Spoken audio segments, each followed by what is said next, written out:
Assalamualaikum warahmatullahi wabarakatuh. Kembali lagi di channel saya Bang Sukron. Bagaimana kabar sobat YouTube semuanya? Semoga dalam keadaan sehat dan ditambahkan rezekinya, amin.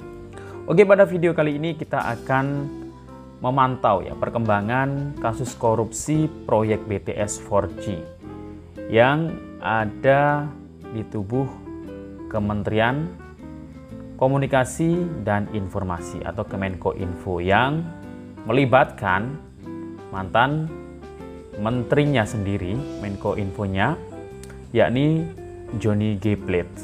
Nah, kita ketahui bahwasanya yang saat ini sudah ditunjuk oleh Presiden Jokowi menggantikan posisi Johnny G. Plate, yakni sebagai pejabat PLT ya, PLT Menteri Komunikasi dan Informasi ya. Sementara ini adalah Bapak Mahfud MD. Dan beberapa pernyataan Bapak Mahfud MD yang juga menjabat sebagai Menko Polhukam. Nah, di mana Menko Polhukam ini biasanya karena di bawahnya itu ada lembaga-lembaga negara yang dinaunginya ya, seperti Badan Intelijen. Nah, berarti beliau ini seringkali mendapatkan informasi-informasi ya, informasi yang mungkin dibilang A1 ya, kan langsung dari intelijennya terkait mengenai kasus-kasus korupsi atau mungkin kasus yang sedang viral kayak kemarin itu kasus pembunuhan yang melibatkan Ferdy Sambo. Nah, beliau ini adalah biasanya orang pertama yang tahu informasinya. Nah, ini ada pernyataan resmi dari Bapak Mahfud MD ketika menggelar telekonferensi ya, diwawancarai oleh beberapa wartawan di sini, yakni, nah ini yang menarik ini terkait dugaan dana korupsi BTS 4G yang aliran dananya ini diduga masuk ke beberapa atau sejumlah partai politik. Nah, apakah ini benar atau tidak ya? Kita langsung saja mendengarkan pernyataan dari Bapak Mahfud MD. Dan nanti juga akan kita simak juga pernyataan dari beberapa kalangan masyarakat, nanti dari aktivis ya, aktivis masyarakat anti korupsi untuk jadi referensi saja. Ya, oke, langsung saja kita simak pernyataan beliau Bapak Mahfud MD. Mohon izin konfirmasi Pak Menko, ini ada info beredar bahwasanya aliran dana dugaan korupsi BTS 4G ini mengalir ke 3 partai. Di sini disebutkan PDIP, Gerindra, dan Nasdem. Ini mohon tanggapannya Pak Menko. Terima kasih. Ya, terima kasih. Saya juga dapat berita itu dengan nama-namanya gitu. Tapi saya anggap itu gosip politik. Ya, gosip politik. Kita bekerja dengan hukum saja. Saya juga sudah lapor tentang itu ke Presiden. Pak, saya tidak akan masuk ke soal ini. Ini pembuktiannya akan rumit dan mungkin menimbulkan kerumitan politik. Oleh sebab itu, saya persilahkan kejaksaan atau KPK kalau itu di luar angka-angka yang sudah konkret untuk menyelidiki ini. Tetapi kalau saya sendiri menganggap itu sebagai gosip politik yang tidak akan saya tangani secara administratif di sini, secara manajerial kelembagaan, karena itu sudah masuk ke ranah hukum. Saya dapat info itu dan saya sudah lapor ke Presiden. Saya tidak akan masuk ke urusan politik. Ini hukum murni, biar hukum nanti yang menentukan. Oke, sobat YouTube semuanya, itu tadi ya pernyataan dari Bapak Mahfud MD ya, terkait ya beliau membenarkan memang ada informasi terkait dugaan dana korupsi BTS 4G ini yang masuk ke sejumlah partai politik. Tapi ini Bapak Mahfud MD menganggap bahwa itu hanyalah gosip politik dan itu sudah menjadi ranah penyidik, yakni dalam hal ini adalah kejaksaan. Bisa saja nanti ditangani oleh KPK juga. Dan Bapak Mahfud MD ini juga sudah lapor ke Bapak Presiden Joko Widodo. Nah, karena ini sudah masuk jalur ranah hukum, nah ini Bapak Mahfud MD juga tidak akan menangani hal atau menganggap hal tersebut menangani secara administratif. Biarlah itu menjadi ranah dari penegak hukum. Nanti kan pasti di pengadilan itu pasti akan tahu ya, nanti mungkin akan bertambah tersangkanya siapa.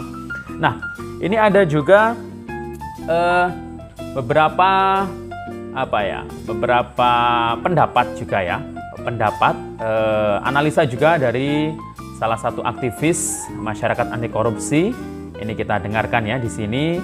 Pemirsa, pengusutan kasus korupsi penyediaan infrastruktur Basa Transceiver Station atau NTS 4G Baktikominfo masih berlanjut. Kemana potensi aliran dana korupsi proyek BTS 4G Baktikominfo bermuara dan apa konsekuensi yang layak diberikan jika hal ini terbukti? Kita akan membahasnya bersama Koordinator Masyarakat Anti Korupsi Indonesia, Boyamin Saiman. Selamat sore, Mas Boy. Sore, Tri. Baik, Mas Boy, menurut Anda kemana kemungkinan aliran dana korupsi ini dan mungkinkah ke partai? Apakah ada penelusurannya? Saya belum tahu persisnya mengalir kemana karena data saya belum saya pegang gitu. Tapi potensi kemanapun itu memungkinkan karena Kejaksaan Agung pun juga memberikan isyarat ada dugaan ke partai. Nah, kalau saya itu dugaannya ada ke partai itu ya, tidak hanya satu partai aja, diduga ada partai yang lain yang pada posisi orangnya paling tidak, orang dari politisi atau keluarga dari politisi itu juga ikut menikmati keuntungan dari proyek ini.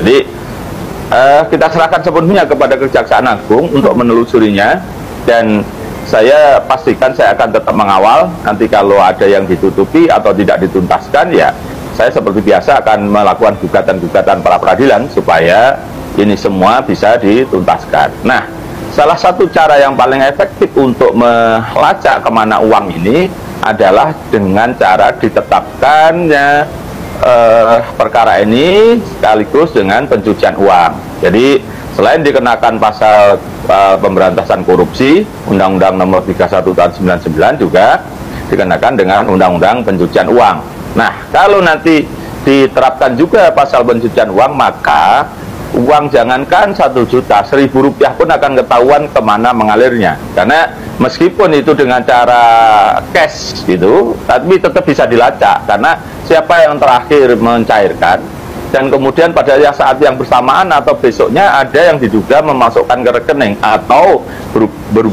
berwujud menjadi barang, misalnya mobil atau rumah atau perhiasan gitu, masih bisa dilacak itu. Jadi itu yang paling gampang. Dan seperti dulu pernah waktu kasus Jiwasraya itu, saya sebagai pelapor Jiwasraya sekaligus juga minta dikenakan pencucian uang, karena waktu itu Kejaksaan Agung masih ragu untuk mengenakan pencucian uang. Maka kemudian saya gugat pra peradilan ke Pengadilan Negeri Jakarta Selatan, akhirnya juga diterapkan pencucian uang. Sehingga apa yang terjadi?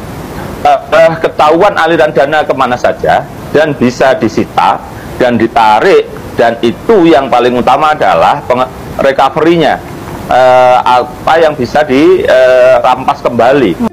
Oke, itu tadi ya salah satu pernyataan ya, pendapat dari Koordinator Masa Anti Korupsi ya.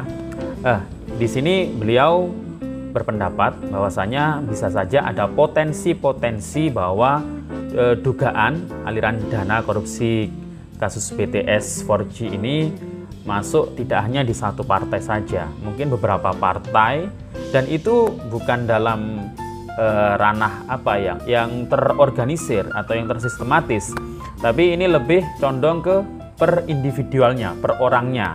Mungkin dari partai si A atau partai si B, itu bisa saja ada potensi seperti itu atau dugaan seperti itu. Nah, jadi itu ya Sobat YouTube semua terkait mengenai kasus korupsi proyek BTS 4G yang melibatkan tersangka Menteri Kominfo ya, Johnny G. Plate, yang tidak lain juga merupakan sekjen dari Partai Nasdem. Nah, demikian informasi dari saya. Assalamualaikum warahmatullahi wabarakatuh.